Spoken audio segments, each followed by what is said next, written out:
Habib Rizik itu sangat ingin kembali ke Indonesia. Beliau sangat ingin pulang. Jadi Habib Rizik itu bukan karena dia lari dalam hukum, chat mesum, takut di penjara dan lain-lain. Beliau wajib untuk mencegah itu. Nah, salah satu caranya ya beliau memilih untuk hijrah sementara, menjaga Indonesia daripada arogansi Ahok, dan Habib Rizik berhasil untuk mengalahkan Ahok.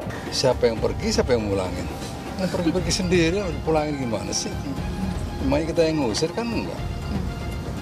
Pergi sendiri kok. Kita ribut memulangin kan begitu. Jadi baiknya pulang sendiri aja, Pak? Iya, pulang sendiri aja. Nggak beli tiket baru gue beliin. Ada Muldoko melecehkan betul. Dia bilang kalau Habib Rizik nggak punya uang, saya ongkosin. Anda punya uang berapa? Mau pulangin Habib Rizik? Bukan Anda doang yang punya uang. Uang Anda nggak laku untuk Habib Rizik. Hati-hati. Ini neo PKI udah mulai nunjukin batang hidungnya, betul? Nah, kemarin kita lihat bagaimana ulama kita diperlakukan, imam besar Habib Rizik Syihab diperlakukan sedemikian rupa.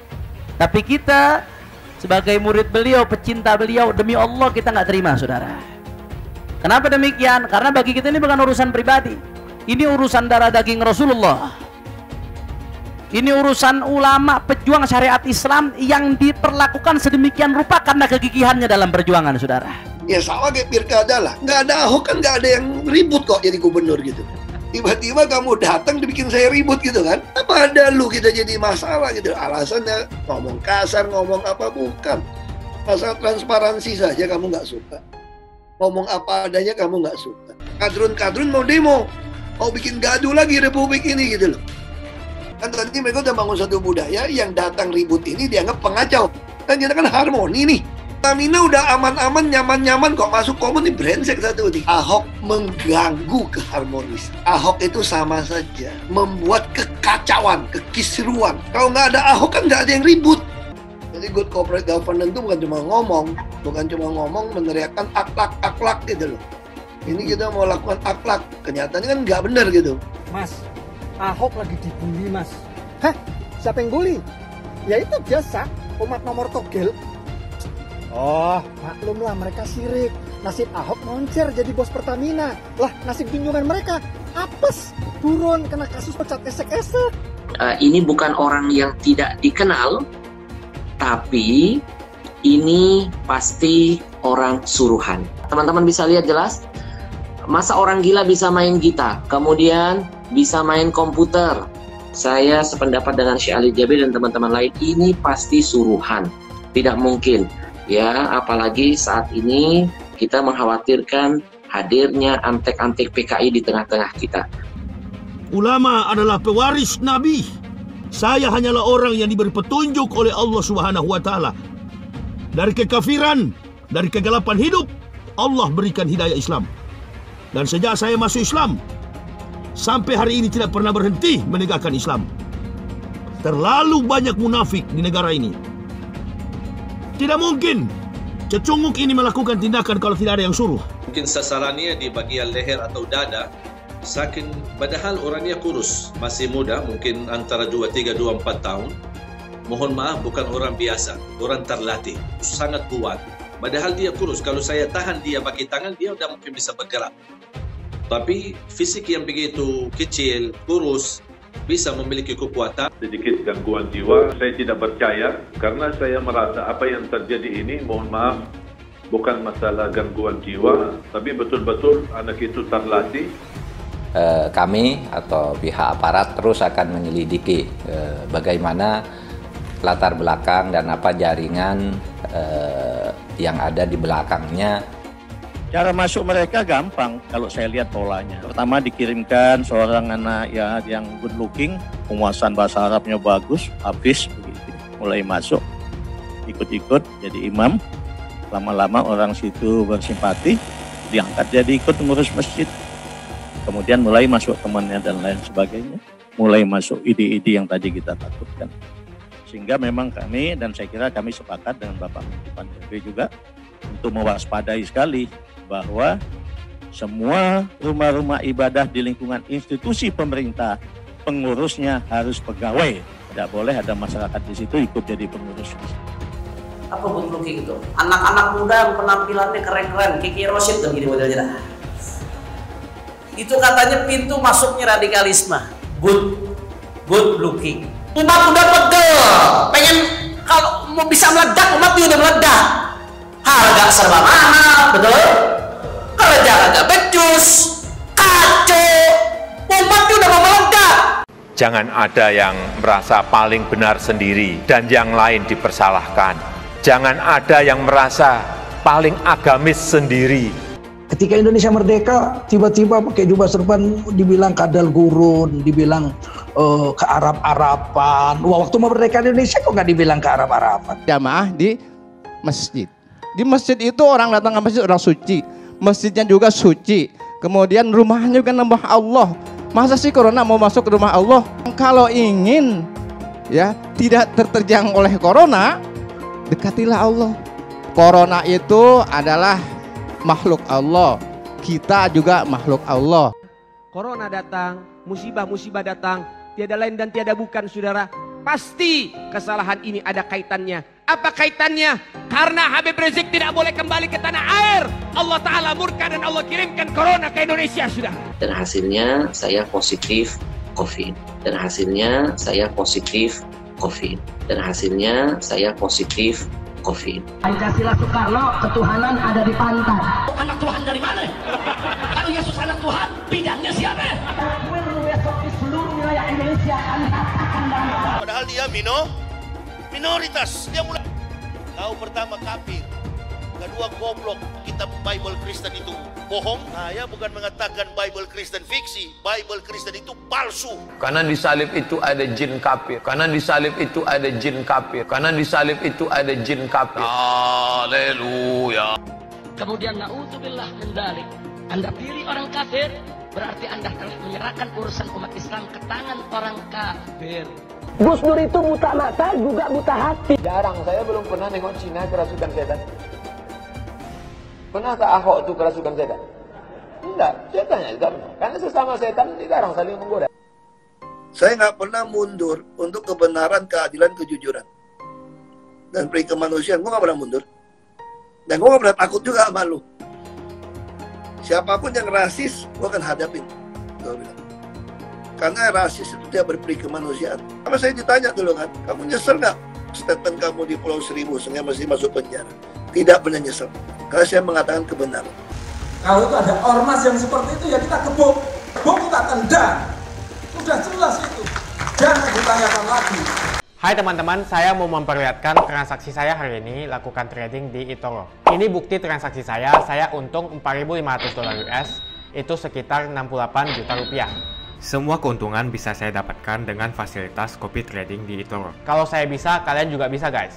Oke, itu yang mau saya tunjukkan. Like video ini sekarang juga dan gunakan link di kolom deskripsi, maka kalian berhak dapat bonus kalian. Promo ini ada masa waktunya, jadi jangan ketinggalan. Bukan cuma itu saja, transaksi tidak dikenakan fee, baik itu investasi saham, trading forex, komoditas, bitcoin, dan lainnya. Kalian bisa melakukan transaksi berapa kali pun atau unlimited trading. Dan tidak ada fee sama sekali. Jika transaksi di tempat lain sudah berapa fee-nya. Setelah nonton video ini, ayo bergabung dengan eToro hari ini, gratis dan tidak ada minimal deposit. Pastikan kalian menggunakan link di kolom deskripsi untuk mendapatkan welcome bonus. Kalian bisa menggunakan bonus $100.000 di akun virtual untuk latihan. Bukan cuma itu, kalian akan dapat kelas trading online gratis senilai 3 juta rupiah atau $200 jika kalian deposit di bulan ini. Selamat menonton guys, enjoy! Hai semua, dengan saya Jonas Leong. Terima kasih banyak buat kalian penonton setia yang selalu menonton di channel ini. Saya secara personal sangat menghargai waktu kalian. Dan saya sudah menganggap kalian sebagai family karena kalian selalu support di channel ini. Bagi kalian yang selalu menuliskan opini kalian di kolom komen, saya baca komen kalian satu persatu. Saya baca komen kalian untuk mengetahui opini kalian, tanggapan kalian, dan masukan kalian sangat berguna untuk video selanjutnya. Terima kasih banyak buat kalian yang selalu menekan tombol like di awal video. Video seperti ini membutuhkan waktu dan juga research. Dan ini semua gratis untuk kalian. Jadi pastikan kalian menekan tombol like-nya, supaya saya mengetahui kalian menyukai konten yang saya bagikan. Melobi khususnya pihak-pihak terkait. Kita minta supaya pemerintah Indonesia memulangkan Habib Rizik. anggota DPR sebagai perwakilan rakyat mengurusi rakyat Indonesia. Ada rakyat Indonesia yang dicekal di Saudi Arabia, nggak boleh keluar, nggak boleh pulang ke negerinya. Ini ada apa? Nah, sedangkan yang kita tahu, pemerintah Saudi nggak pernah punya kepentingan dengan Habib Rizik. Cabut cekalnya, minta untuk cabut kembali cekalnya supaya bisa pulang. Kalau Habib Rizik saja masih bisa dikerjai seperti itu, bagaimana orang Indonesia yang lain yang di luar negeri? Ya, itu termasuk pembiaran, itu pelanggaran hak asasi manusia. Jadi Habib Rizik itu dia dicekal bukan karena dia lari dalam hukum, bukan karena dia juga lari dalam urusan takut di penjara dan lain-lain, tidak ada sama sekali. Nah, tapi yang beliau lihat di sini adalah bahwa perlakuan semena-mena, kemudian kriminalisasi, sampai Habib Rizik itu dihujani berbagai macam tuduhan-tuduhan sampai 16 kasus. Diciptakan kasus sampai 16. Itu kasus-kasusnya aneh-aneh. Ya, pokoknya dicari-cari, bahkan dibuatkan aneka macam kasus. Nah, yang seperti ini tentunya ini kriminalisasi. Nah, Habib Rizik tidak takut. Bukan orang yang mau dan beliau di sini nggak ini kok, beliau ada terus di sini. Begitu selesai pilkada selesai, alhamdulillah Ahoknya kalah. Nah, barulah Habib Rizik ini semakin diburu. Tapi juga wajib mencegah daripada kriminalisasi, kezoliman terhadap dirinya. Beliau nggak salah tapi dicari-cari kesalahan-kesalahan, chat mesum dan lain-lain. Semuanya adalah dalam rangka kriminalisasi. Nah, beliau kalau misalnya melepaskan diri dalam kriminalisasi seperti itu, ya berarti nggak fair. Nah, beliau juga harus mencegah kezoliman, baik itu kezoliman kepada dirinya ataupun juga kezoliman kepada orang lain. Beliau wajib untuk mencegah itu. Nah, salah satu caranya untuk melanjutkan perjuangan, ya beliau memilih untuk hijrah sementara. Nah, tapi muncul kejadian berikutnya. Begitu Habib Rizik mau pulang, kok dicekal. Nah, ini yang jadi permasalahan di sini. Jadi kasus Habib Rizik ini bukan kasus hukum sama sekali. Ini adalah kasus politik. Karena Habib Rizik mampu bangkitkan semangat rakyat Indonesia untuk menegakkan keadilan, khususnya dalam rangka menjaga Indonesia daripada arogansi Ahok dan juga pelecehan terhadap agama dan juga kepada bangsa Indonesia. Dan Habib Rizik berhasil untuk mengalahkan Ahok, yang mana Ahok itu ya kita sama faham dan sama mengerti bahwa agenda-agenda kepentingan Cina yang dijalankan oleh Ahok ini. Nah, Habib Rizik mampu untuk menggagalkan itu. 212 itu kurang lebih jutaan orang yang hadir itu. Kurang lebih 7 juta orang. Tapi ternyata reuni 212 itu dihadiri 2 kali lipatnya. Itu tandanya Habib Rizik semakin kuat pengaruhnya di dalam negeri walaupun dia tidak ada di sini. Itu semakin dicintai dan semakin didengar dan semakin ditaati. Ada Muldoko, juga Puan Maharani, ya. Muldoko melecehkan betul. Dia bilang kalau Habib Rizik nggak punya uang, saya ongkosin. Anda punya uang berapa? Mau pulangin Habib Rizik? Bukan Anda doang yang punya uang. Uang Anda nggak laku untuk Habib Rizik. Cuman Anda ini harus tahu gitu. Dan nggak pantas lah, nggak pantas. Tidak profesional. Begitu juga ada Puan Maharani. Menyatakan pergi sendiri, pulang sendiri. Ini apa ini? Nah, jadi Habib Rizik itu tidak bisa keluar dari Saudi. Yang pasti partai saya partai PDI Perjuangan, itu aja.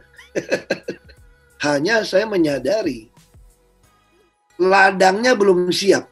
Jadi istilahnya ladang demokrasi kita itu kalau kita mau nanam, tugas kita pemerintah di Indonesia itu harusnya menyediakan tanah yang gembur supaya si bibit-bibit bagus ini bisa ditanam, tau nggak?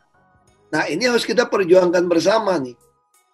Sekarang tiba-tiba setelah kita ngalamin pilkada, pilpres, tiba-tiba ladangnya itu nggak bisa membuat semua orang gitu loh. Kayakpun ada bibit bagus, kalau lo udah model gue yang ada yang bilang double minoritas, ada yang bilang triple minoritas. Ini maksud triple gitu tuh, udah Cina, Kristen, kagak mau korupsi lagi kan, nggak mau kerjasama. Nah, saya kira diaspora kan sudah terbiasa kerja dengan profesional gitu kan. Jadi good corporate governance itu bukan cuma ngomong meneriakkan akhlak gitu loh. Ini kita mau lakukan akhlak, kenyataannya kan nggak benar gitu. Pesan saya ya jangan patah semangat gitu. Kita harus percaya masa depan kita ini sungguh ada, asal kita nggak patah semangat. Jadi banyak orang tuh kita bukan robot, sebagai manusia bukan robot. Nah, waktu saya kecil, bapak saya bilang sama saya kan, kalau kita mau bantu orang miskin, tidak mungkin sebagai orang kaya. Kita harus menguasai itu anggaran pemerintah. Karena selama itu anggaran itu dipakai dengan sangat tidak efektif, tidak efisien, penuh penyimpangan. Kalau kita bisa menguasai itu, kalau kamu punya 1 miliar pribadi, bantu orang 500.000, hanya 2.000 orang. Jadi kalau kamu menguasai anggaran pemerintah, kamu bisa membuat semua orang punya penghasilan 500.000. Ini kan kira-kira dikasih lihat visi kan. Tapi pengalaman tuh historical. Itu akhirnya kita memutuskan. Moment by moment with choice itu maksud saya begini. Kita kan manusia kan punya kebebasan memilih. Gitu. Persoalannya tuh kamu mau taat nggak kepada panggilan kamu itu. Jadi saya loncat sebab saya masuk mau ke politik, saya kan takut. Masuk politik kalau ikut partai yang lama nggak jadi apa-apa.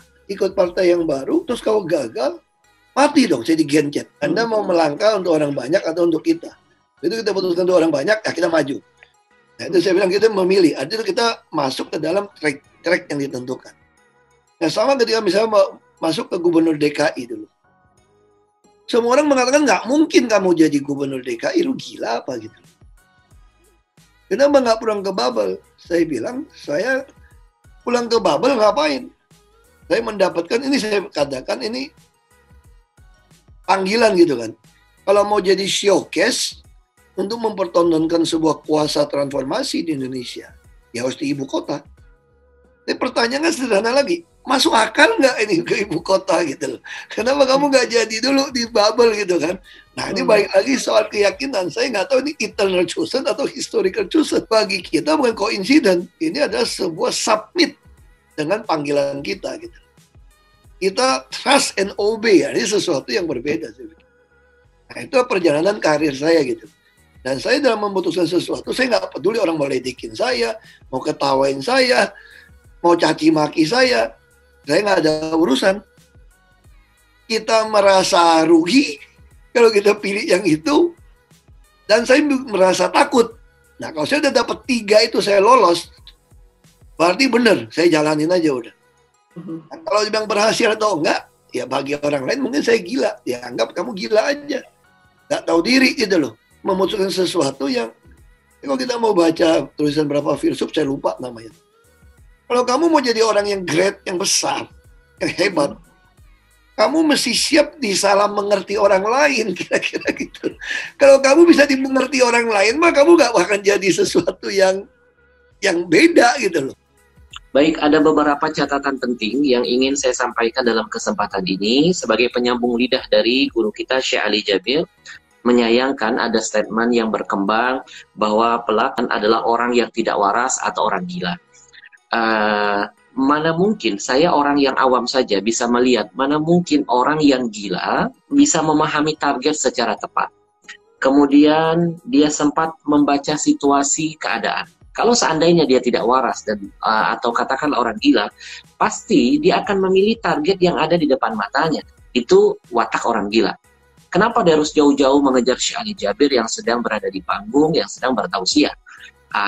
Langkah ini, tindakan ini hanya bisa dilakukan oleh orang-orang yang waras otaknya, yang pintar strateginya. Dan ini pasti seperti yang tadi Syekh bilang, ini pasti orang-orang terlatih. Maka saya menyimpulkan, ini bukan orang yang tidak dikenal, tapi ini pasti orang suruhan. Maaf, saya baru dapat gambar. Teman-teman bisa lihat jelas?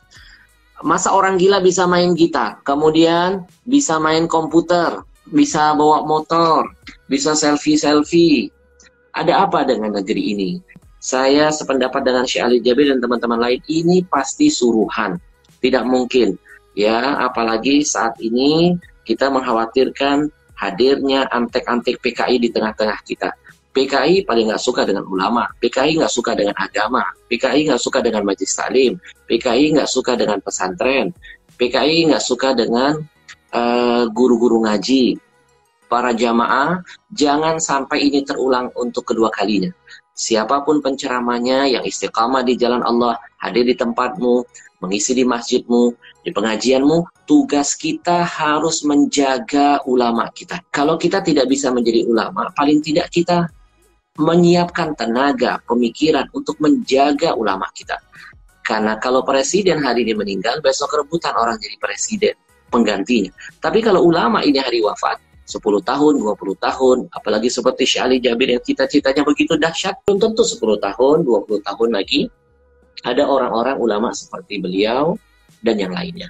Maka tugas kita sekali lagi, saya mengajak teman-teman jaga, lindungi ulama-ulama kita. Saat itu baru mulai acara, dan sebenarnya acara ini belum saya mulai berceramah, maksudnya belum masuk ke materi inti. Baru saya masih interaksi dengan jamaah. Jika saya melihat tulisan di spanduk di acara ada wisuda, tak hafiz, saya minta siapa wisuda dan wisudawan, mohon ada salah satu anak bisa naik ke panggung dan saya ingin tes bacaannya. Naiklah seorang anak perempuan usia 9 tahun, hafal 3 juz, dan saya pimpin dia untuk membaca suratul Fatihah sambil saya memperbaiki bacaan. Dan kebetulan posisi anak itu di samping kiri saya, bukan di sebelah kanan saya. Begitu dia selesai dan saya pimpin bacaan yang benar seperti apa, saya minta dan tawarkan, Ananda mau hadiah apa? Kemudian dia masih kayak bingung gitu. Udah, tadi aja bunda kita hadiah apa sama saya. Mau sepeda, mau mainan, mau HP. Sampai dia mundar-mandir antara saya sama ibunya. Terakhir dia berkeinginan mendapatkan hadiah umrah. Belum sampai terucap apa yang saya ingin sampaikan kepada dia sebagai hadiah. Saya minta, boleh nggak bunda pinjam HP-nya? Saya mau foto sama anaknya buat kenang-kenangan. Ternyata HP bunda ini agak sedikit full data-data, jadi tidak bisa dipakai untuk foto lagi. Makanya saya interaksi dengan jamaah. Boleh nggak jamaah sekalian pinjamkan HP sebentar buat foto? Saya lagi fokus ke sebelah kiri dan di hadapan saya karena rata-rata jamaah ada di depan saya dan kiri saya. Di kanan tidak terlalu banyak karena dia di samping pintu keluar masuk, jadi tidak terlalu ramai. Karena posisi panggung di halaman masjid dekat pintu keluar. Dan karena saya fokus ke kiri, ke kanan, tapi di saat yang sama belum ada respon dari jamaah, baru sebentar mau arah ke kanan, lihat jamaah yang tersisa, barangkali ada yang membawakan HP untuk saya pinjam. Tiba-tiba ada seorang naik panggung dengan cepat. Pikiran saya mau antar HP. Tiba-tiba pas saya masih di posisi duduk, santai-santai aja, jalan cukup kuat. Kemudian saya berusaha membangun, tapi sudah terlanjur. Mungkin sasarannya di bagian leher atau dada, tapi karena saya ada sedikit bergerak, bukan karena saya punya kelebihan atau hebat di bagian tangan saya. Kemudian begitu saya berdiri, padahal orangnya kurus, masih muda, 23-24 tahun, tapi posisi memegang, mohon maaf, bukan orang biasa, orang terlatih. Artinya cara tusukan itu sangat kuat. Padahal dia kurus. Kalau saya tahan dia pakai tangan, dia tidak mungkin bisa bergerak. Tapi fisik yang begitu kecil, kurus, bisa memiliki kekuatan hampir 7 dan 8 cm. Ketika saya bangun, masih posisi dia menahan. Tapi ketika saya bergerak cepat, patah. Sambil yang sudah patah masih tersimpan di dalam. Baru ketika saya berdiri, saat itu saya belum merasa ada pisau. Pas saya melihat ke kanan saya keluarkan pakai tangan kiri. Kemudian saya lepas, kemudian cukup berincar di baju dan di tangan. Saya tidak pernah memperhatikan setiap titik pasti ada aparat keamanan. Polisi maupun security maupun panitia di luar masjid maupun di dalam masjid. Bahkan setiap titik kami tausiah ada kepala polisi setempat, apa itu Polres atau Kapolsek yang hadir di dalam masjid untuk ikuti acara tausiah itu. Ya, kecuali titik kejadian ini sama sekali tidak ada aparat keamanan di dalam maupun di luar, sama sekali tidak ada. Alhamdulillah saya tidak punya orang memusuhi saya. Selama 12 tahun saya berdakwah di Indonesia, alhamdulillah selalu menjaga perasaan hati orang yang muslim, non-muslim. Selalu saya menjaga kedamaian. Justru saya memimpin umat untuk menjaga kedamaian, kebersatuan, saling mencintai, saling menghormati. Dan silakan periksa semua ceramah saya. Tidak ada kekerasan, tidak ada unsur saling menyalahkan, saling menjatuhkan. Termasuk berbeda pendapat pun saya patuh dan menghormati perbedaan di antara kita. Kasih banyak buat kalian yang nggak skip dan nonton video ini sampai habis. Saya secara personal sangat menghargai waktu kalian. Makasih banyak buat kalian yang sudah tekan tombol subscribe, dan makasih banyak buat kalian yang sudah tekan tombol loncengnya. Jangan lupa bagikan informasi ini ke teman atau family Anda. Mungkin teman atau family Anda membutuhkan investasi ini. Oke guys, sekian dulu dari saya. Jangan lupa follow Instagram saya di @johannesleongofficial untuk kata-kata motivasi setiap harinya. Bagi kalian yang termotivasi nonton video ini, ayo like video ini dan subscribe di channel ini. Dan buat kalian yang sudah subscribe di channel ini, jangan lupa tekan tombol loncengnya supaya kalian mendapatkan notifikasi setiap kali saya upload video. Saya menggunakan eToro untuk melakukan investasi. eToro merupakan broker multi aset di mana Anda dapat berinvestasi pada pasar keuangan global, seperti di saham, komoditas, forex, cryptocurrency, atau di ETF. eToro juga dikenal dengan social trading platform, di mana Anda bisa mengcopy transaksi dari trader profesional, sehingga cocok sekali bagi Anda yang sibuk atau tidak memiliki keahlian untuk trading atau berinvestasi sendiri. Misalnya Dave menggunakan eToro untuk menduplikasi aktivitas trading Steve. Jika Steve untung, maka Dave juga untung. Mau untung seperti Steve? Gunakan copy trade hanya di eToro. Pastikan gunakan link di kolom deskripsi untuk mendapatkan bonus.